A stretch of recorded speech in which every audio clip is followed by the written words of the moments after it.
Well, before we get on to the main topic of today, which is Gemma O'Doherty, just as an aside, looking at latest news, we're seeing now that Ulster Bank, which is linked to NatWest Bank in the UK, is now pulling out of Ireland, at least the Republic of Ireland. I don't know what they're going to do in Northern Ireland. If you have savings on deposit or something similar with Ulster Bank that do not exceed €100,000, then you're safe. After 2008, with the banking collapse that happened in 2008, the Irish government brought in a statutory protection. That's what they and all their pals in RTE called it in the Irish Times. It's a statutory protection that any savings up to €100,000 are guaranteed by the state. So even if the bank collapses and you have 100,000 or 99,000 in Ulster Bank, the government will give it back to you. You'll be given a new bank account at some other bank, but you'll get your money. That was not done to protect people. They never do anything to protect people.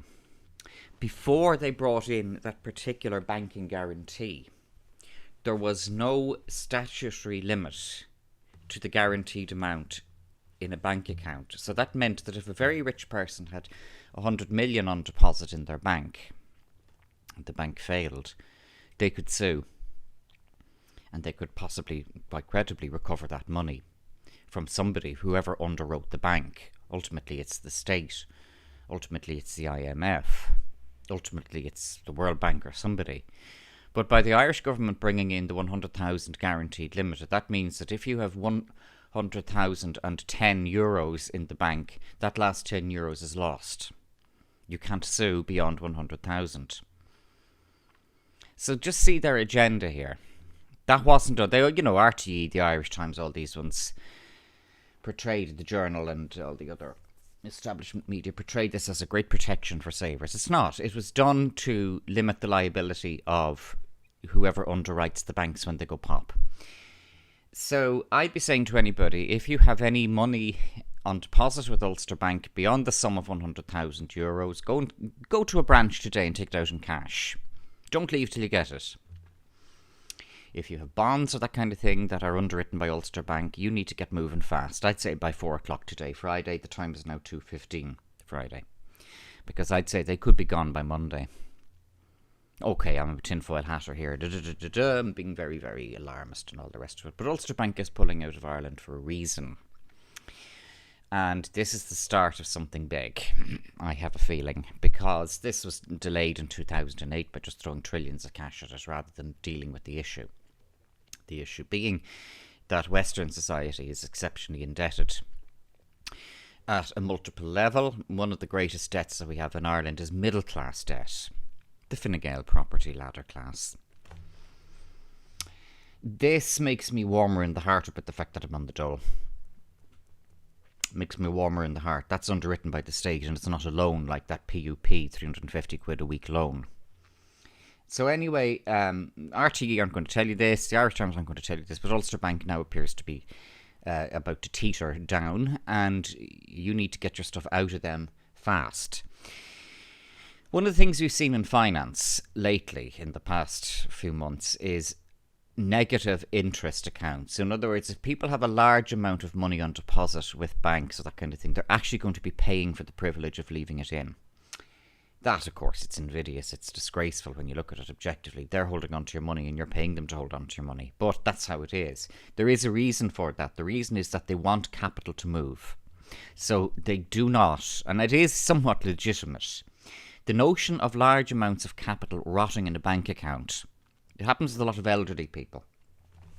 The notion of large amounts of capital rotting in a bank account is not something that the financial system likes. They want the money out there. Buy guaranteed bonds, buy prize bonds, buy state bonds. If you had 100 million, 150 million, and you wanted to know what to do with it, then what you should do with that kind of money is go to the minister or go to a bank and say, I want you to draw up a special guaranteed bond for me. If you've 150 million euros, they listen. People say, the normies say, the banks offer this, the banks offer what they want to. Right? The banks have discretion at what they offer. So you've got 150 million euros in the bank. You say to them, I want you to structure that in some guaranteed way. That's a bond. The state can avail of it, the bank can avail of it, but it has to be guaranteed. It has to be underwritten. This is what you need to do now. This is not a time for being particularly adventurous at the moment. I would be saying to people, if you want to find the next big thing to invest money in, it's going to be old-fashioned energy. Coal, steel, gas, oil. Watch those, because I think the green energy thing has now had its day. You can see my video from yesterday if you want more explanation of that. I have been, to get onto the main topic, a fierce critic and harsh critic of Gemma O'Doherty for a long time. In fact, I still am. But sometimes, even a stopped clock tells the time correctly. And this is what has happened with Gemma O'Doherty, because Gemma O'Doherty was one of the first, if not the first people, to expose John McClane, who is now going to prison for having abused boys in Terenure College. In general, the ethos of many of those private boys' secondary schools, particularly in Ireland, is not one, if I had children, I would dream of putting them into. I've increasingly, in the past 2 years, but over a longer period really, switched to the insistence that if I had children, they would be educated at home. I would teach them literacy, I would teach them how to read and write and how to count, absolutely back to front, upside down and inside out. Once they have that, they can make their own minds up. Once you have the literacy, they can read their own stuff, they can research their own stuff. And when they have the literacy, it actually brings the critical thinking with it. Very highly literate people are much more disposed to critical thinking than people who do not have literacy skills. Why is that? If you read statute, for example, and you're a highly literate individual, you've got a high vocabulary, you're able to read these things, then you can see for yourself where they put in loopholes or where they put in deliberate omissions into statute. So children, if they're taught how to read back to front, upside down, inside out, they're taught how to count adequately. I can hardly count now and I'm 47. I'm not good at numbers anyway. If they're taught reading and writing, and if they're taught counting, the rest will fall into place. And then when they're ready, if they want to, they can go to university and do a degree. I did a degree at 21. I started at night at 21. It was brilliant. I had a great time. I loved university. I did 2 master's degrees. I also trained as a teacher. I loved it. I really enjoyed university. But I think I got out of that particular pot as they were turning the heat up. I could notice it actually in Trinity. I did my final bit of university, a master's degree in Trinity, and I graduated with a certain degree of turbulence. I graduated in 2010. That was 11 years ago now. I wouldn't go back. I don't have a PhD. Probably, thankfully. I don't have a PhD. If you're going to do a PhD, it has to be the kind of topic that you would get out of bed at 3 in the morning to drive across the country, checkpoints, lockdowns or not, to interview somebody to research raw material. I remember saying that to one of my lecturers. He said, "You're right." I said, if you are that focused on a topic, the PhD will write itself. Alas, 95% of PhDs are not written with that motivation. They're written with the motivation to get tenure in a university. Tenured teachers in a university teach 10, 11 hours a week. They spend the rest of the time drinking alcohol, partying, and trying to stab their colleagues in the back. Sorry, that's the way universities work. Dreadful places. Dreadful places. The whole tenure thing around, you know, it's this little golden ticket that's dangled in front of these people. I met some of the best people in the world when I was in university, both among students and teachers.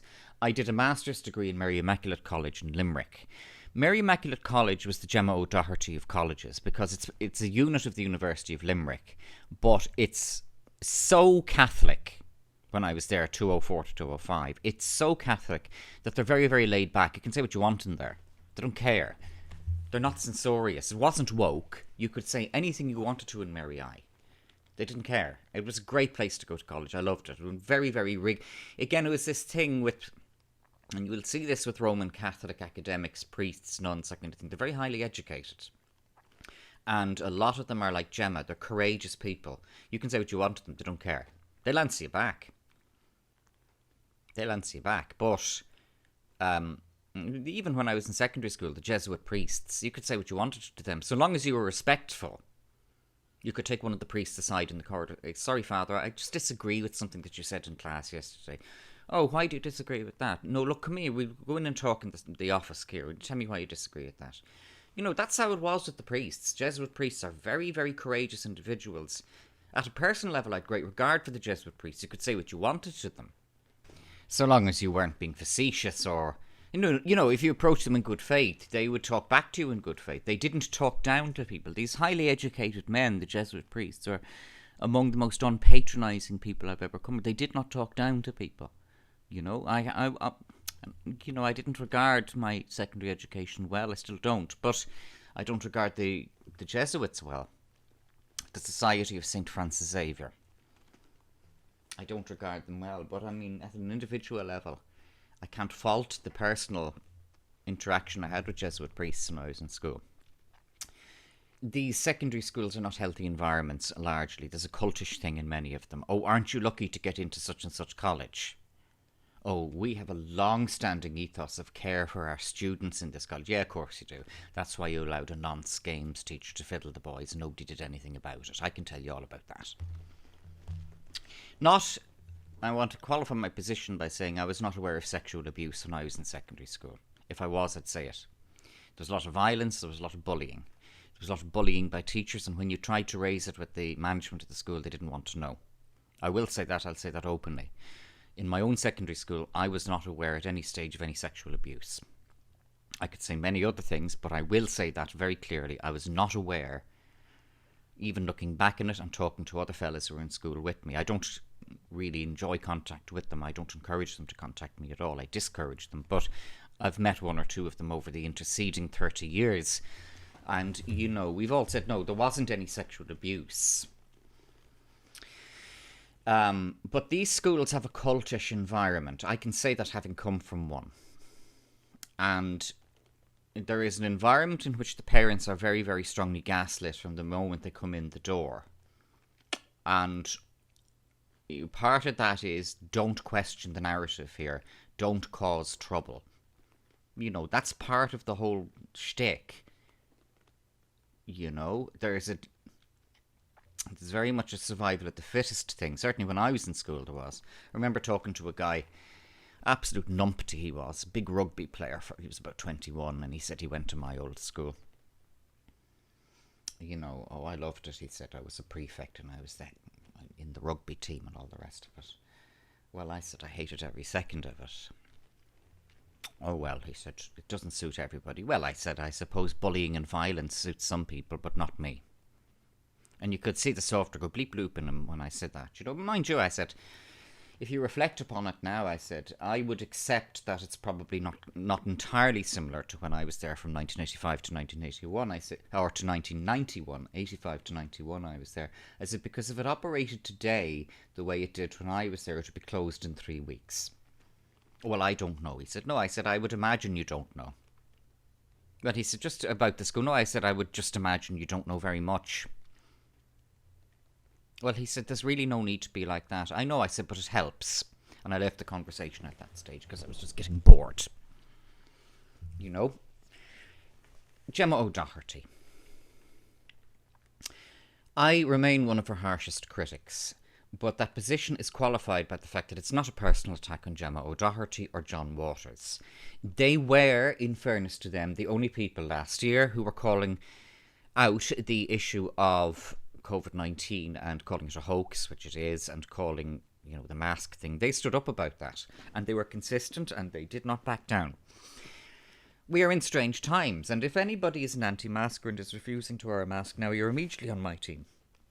And that is now creating quite a broad church here, because there's many of them who, you know, are very questionable in other regards, or I would question them in other regards. But if you're not wearing a mask, you're on my team, at least in the regard of you not wearing a mask. Gemma and John brought a case, Gemma O'Doherty and John Waters brought a case last year, and they lost.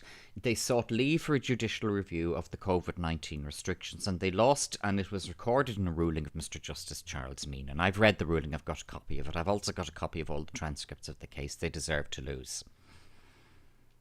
Sorry, guys, they deserve to lose, because they went about it the wrong way.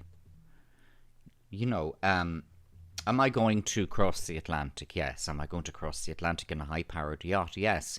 Am I going to cross the Atlantic on a pair of skates? Unlikely.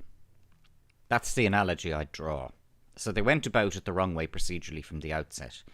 And then, having done that, they then did not put any proof behind any of the claims they were making. So they lost, and I actually predicted it beforehand. But having said that, they were the only people to go up against it, and it was interesting to see, the laughter and gales of guffawing among normies and on Waterford Whispers and all of these things. Somebody said to me, and I would agree with them, that the optics aren't great with John Waters either. He needs a haircut. He needs to kind of remember the fact that you are dealing with normies. That's right. You are dealing with normies. Now, John's attitude is that he's a journalist. He's not running for election. He's not trying to sell himself here. Did he run for election? Don't know. But, when you're not looking for the approval of normies, you don't care how you look. That's valid. I'll accept that. But they were, and I agree with that person who said that to me, they were to an extent making it too easy for the normie rags, for the Irish Times, RTE, all of that, to just rubbish them, which they did. Waterford Whispers then was jeering them. Waterford Whispers recently came out with another post about Waters and O'Doherty, which, even by Waterford Whisper standard, was primitive and abusive. It wasn't funny, it was just primitive and abusive about Waters and O'Doherty. That, though, shows the extent to which Waters and O'Doherty have got under their skin. Thomas Sheridan says something. He says that one of the reasons why O'Doherty is hated by the woke mainstream is because she's calling out paedophilia. That's right. I have, since she and John brought the court case in April 2020, I spoke to several people who you would call mainstream normie. I won't say too much. But they were very reluctant to join in the jeering of Waters and O'Doherty that was going on, particularly on establishment social media and elsewhere. And whether they were willing to admit it to me then or not, one of the reasons why is because they know that fundamentally in attacking the COVID-19 hoax and in attacking paedophilia, they know that fundamentally the principles that Gemma is applying are correct. That's the same case. They know that the principles she's applying are correct. It's unfortunate and it's very regrettable that she goes about it so badly. In so many ways, so badly, that she can be abusive, that she can be a race baiter, that she goes to a Persian shopkeeper in Longford, asking for bacon. I mean, Gemma, please. This helps nobody. Please. I saw a video yesterday by G1. And G1 in the house here. Hello, baby boy. Come and talk to me later when nobody's looking. But yeah, there was a video by D. Wall. It's interesting to see the spectre of pseudo-law raise its ugly head again. Pseudo-law, I'm now almost utterly convinced, is an establishment technique. It's, if you wanted to talk MK Ultra, well, yeah, pseudo-law is that, because pseudo-law raised its head like a piece of wreckage coming up from the ocean. In 2014, with the Irish water boycott, it very nearly sabotaged the Irish water boycott. It did not, but that's because there were people like myself and certain others who were calling them out on it from the start. The proponents of pseudo-law, one of the primary proponents of pseudo-law remains Ben Gilroy. But D. Wall has latched onto that. D. Wall is a Garda plant, because what D. Wall does is she goes to these protests, takes videos, abuses Gardaí, breaks the lockdown, breaks the restrictions, goes through the Garda checkpoints, and nothing happens to her. The only things that happen are to everybody else who's associated with her. So Gemma actually got arrested on a bridge in Kilmachannog last year, and who was there? D. Wall. So there was a video yesterday with a woman called Catherine, or an English woman, all right. And we went into the courts, yeah. And the first thing I said was, "Is this common law court of record?" Oh, all the courts are courts of a record, you numpty, because every court proceeding in this country is recorded. It's called the DAR. You can't always get access to it afterwards. That can sometimes be contentious, but Every court hearing in the country is recorded, and if you want to get a transcript, then you have to pay for it. You get a court order for the transcript, and you pay for it afterwards. So I got a transcript of a one-day hearing with an extra hour the next day. It cost me €1,500. The transcripts are done by a company chosen by the court service. I'm satisfied that the transcripts are accurate. Sometimes they're better typed than others, but they work. It's actually good because, to hire a stenographer would be $7,500 a day, whereas it costs about $750, literally 10%, for a lay litigant to get a transcript, which is evidence, by the way. A transcript is evidence of a hearing that you've been in. So it is, it's freeing up the system a lot. We didn't have that here 15 years ago. So your ones, is this a common law court of record? So I brought in the document, right? I brought in the primary bond, being my birth certificate. And when we went in front of the de facto judge, the first thing I said was, "Judge, I do not consent, and I do not agree. I do not agree to the con." And the judge cut me off. And then our friend G said, "The reason why the judge cut you off, really." The reason why the judge wouldn't let you speak was because the whole DAR system of case, really, the DAR is recordifying everything. It's recordifying and they can't let that be said. No, you numpty. The reason why the judge cut her off was because the judge was actually pitying her. Here's the reason why. Remarks that question the validity of the court are a jailing offence. If the DAR records a lay litigant saying that they don't recognise the authority of the court, then they can separately be jailed for contempt of court, including contempt in the face of the court. If that woman, who had been so badly misled by D, had been allowed to continue to say what she then, on this dipstick video, said she had wanted to say, she could have been jailed there and then for contempt of court. By the judge cutting her off, the judge stopped that being put on the record and stopped the woman from inadvertently going into contempt of court. D. Wall is a proponent of pseudo-law. D. Wall is a garda plant. Always watch out for when pseudo-law raises its ugly head. As I said, it's like a corpse coming out of the bog. Pseudo-law is. I have been, and I will give myself a little gold medal for this one, probably Ireland's biggest and most consistent and most tenacious opponent of pseudo-law for 7 years. And one of the reasons why it's selfishly motivated, I'm not altruistic, everything's selfish with me, it's because when you have these clowns coming into court, what they do is they actually discredit, not necessarily in the eyes of the judges, but they discredit in the eyes of the normies, the people like myself who represent ourselves because we don't have any money and who are doing our best to be respectful in court. I remember being in front of a judge in the High Court and the barrister said something. I said, "Judge, I don't understand that." "No, I'm not having that here." "No, listen to me now," I said to him. "I'm not doing any of that. Carry on." At the judge, I said, "I don't go on with pseudo-law." "No," he said, "I'm not saying you do." "Please don't," I said. When I said I don't understand her, I meant I don't understand her. Would you please explain the terms? She's coming out with legalese here that I'm not necessarily fluent with. "All right," said the judge. I said, do you know something, Judge? I said, I'm offended. I'm offended, Judge, that you would consider me to be a proponent of pseudo-law. I said, you can say anything else you want to about me. I said, and you do, but I said, the notion that I'm a pseudo-lawyer or that I would promote any of that nonsense in this courtroom, now I'm annoyed. Apologise, said the judge. Thank you, I said. I think it was my indignation that intimidated the judge. Also, they know, all the judges who know me know I don't do pseudo-law. I have copied court documents from barristers. I keep them all. Every court document I get to keep, because it teaches you the template that they use. So you pull up, you want to do a document, you want to do a notice of motion, you want to do a statement of grounds, you want to do a plenary summons. You pull them up that have been done by senior counsel, print them out. You can't read it on the screen of a computer. Print them out. You type it up yourself then when you're going into court. And then you just qualify, rather than saying Christian Morris plaintiff, you write Christian Morris plaintiff in person. That's what I do, so they know that I'm a lay litigant. I also use Comic Sans Serif as my font, and people just roar laughing when they see my documents coming into Comic Sans Serif. Except the judges, actually. I've never been reprimanded by a judge in any jurisdiction for using Comic Sans Serif. Why do I use Comic Sans Serif? Easy. Because it's the most legible font.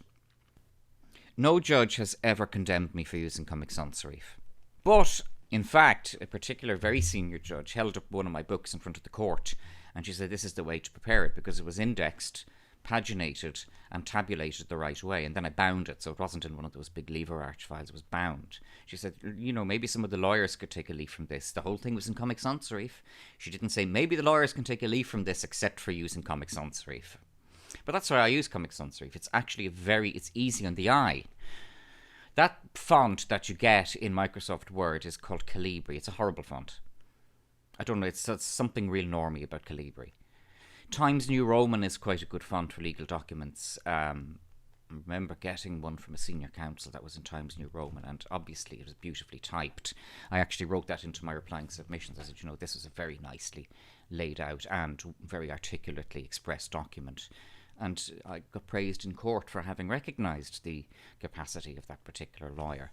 But most of them use Calibri, which is a horrible... Oh, God, Calibri is a diabolical font. Use Arial.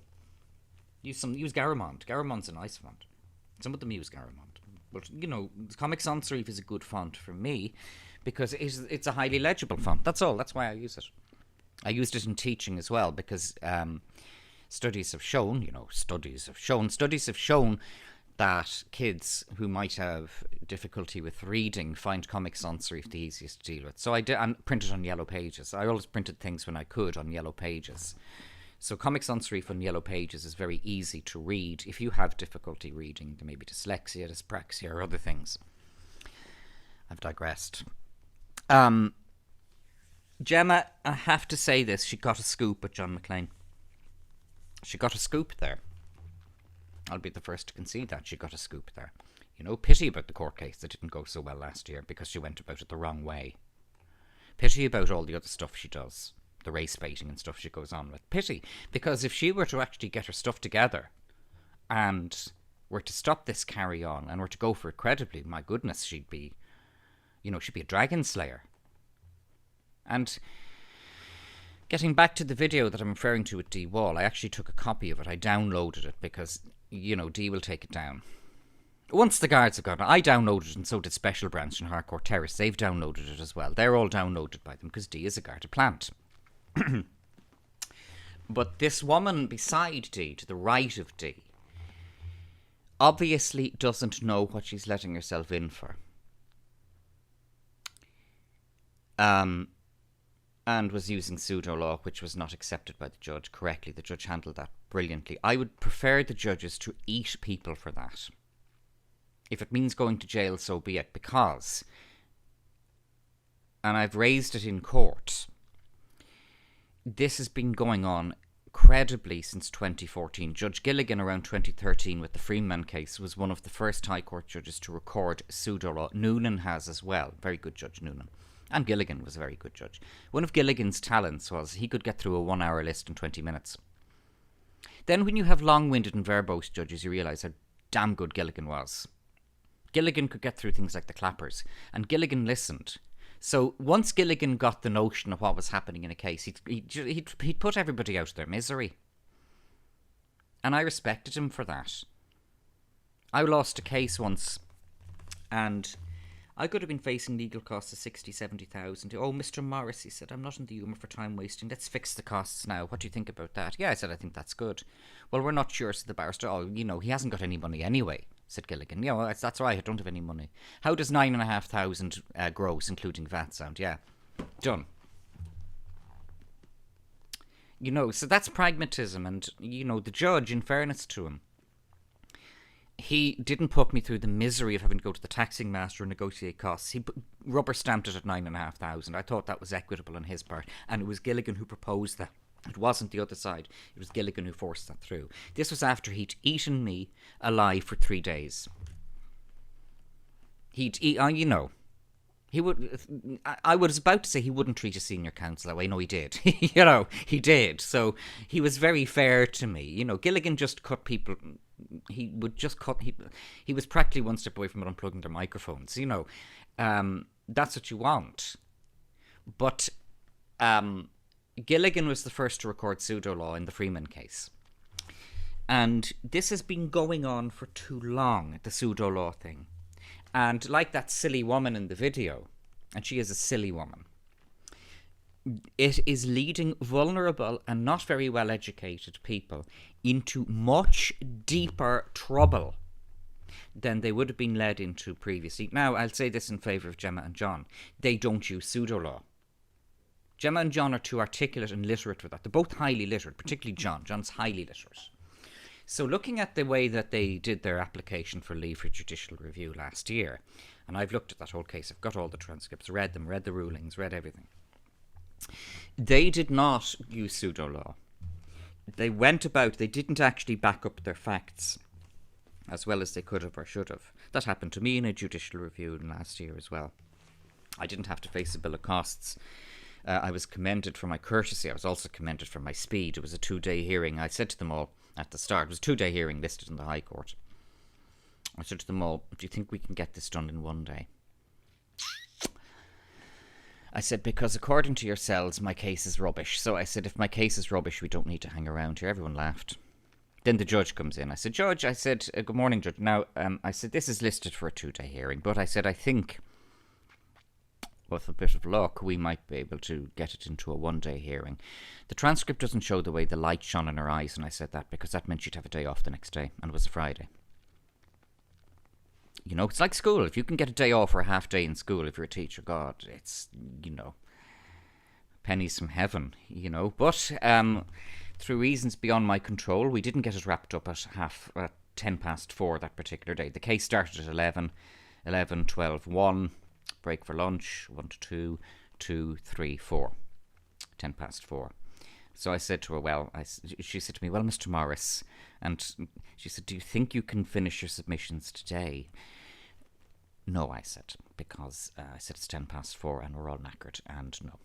Well, she said, you have a 2-day listing, she said, so I'm fine with you coming in tomorrow. We got it done by 10 to 12 the next day, starting at 11.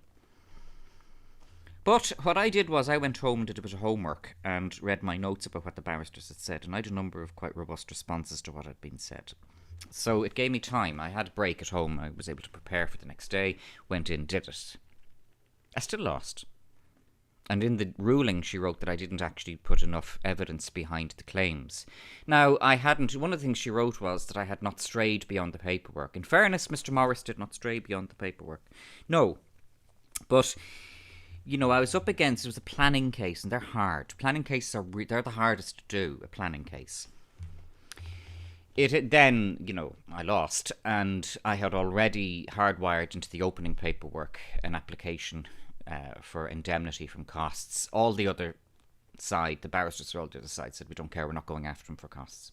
So when the case was finally wrapped up in its final order, it said no order as to costs in any regard. So, done. It cost me $2,000. The first $1,500 was the transcript. That's the way to do it. I then technically won a case in November against most of the same parties, and I said, I'm not looking for any costs. You have to be equitable.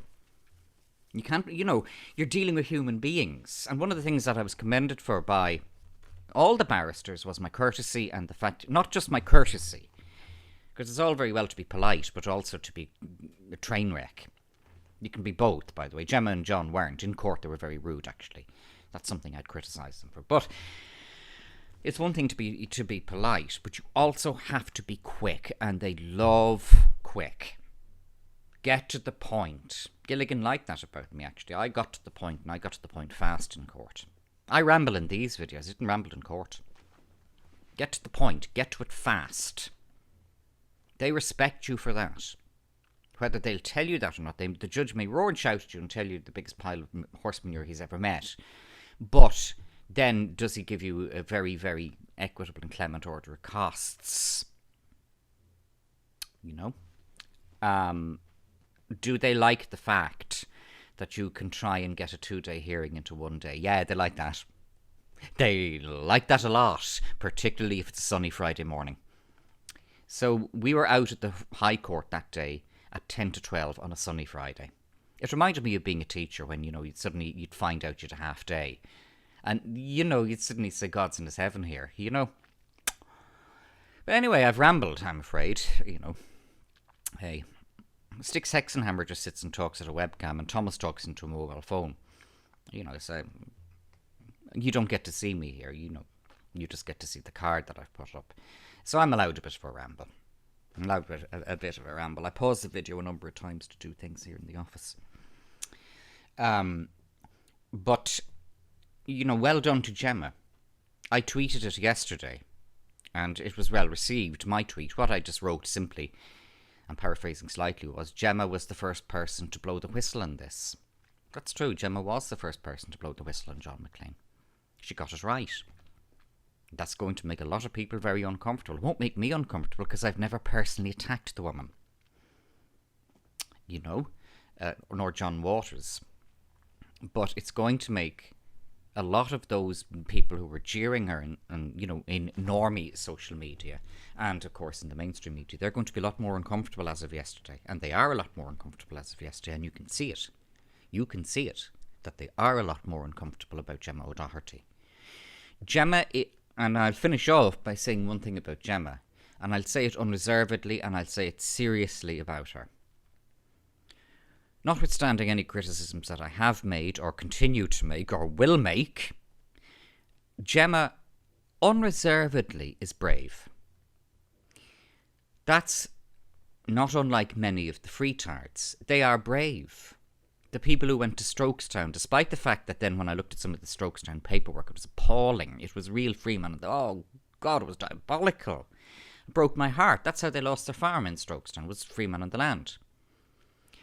If we got rid of that crankery, the Freeman on the land stuff, and these people who come along, I think what happened in Strokestown was somebody came along waving a magic wand. One of these fanatics came along waving a magic wand. I don't think it was Ben Gilroy, although he was seen in Strokestown. Somebody came along, we'll sort it out for you. It's ask for a common law court of record, blah, blah, blah, blah, blah, and that, then, now, farm lost.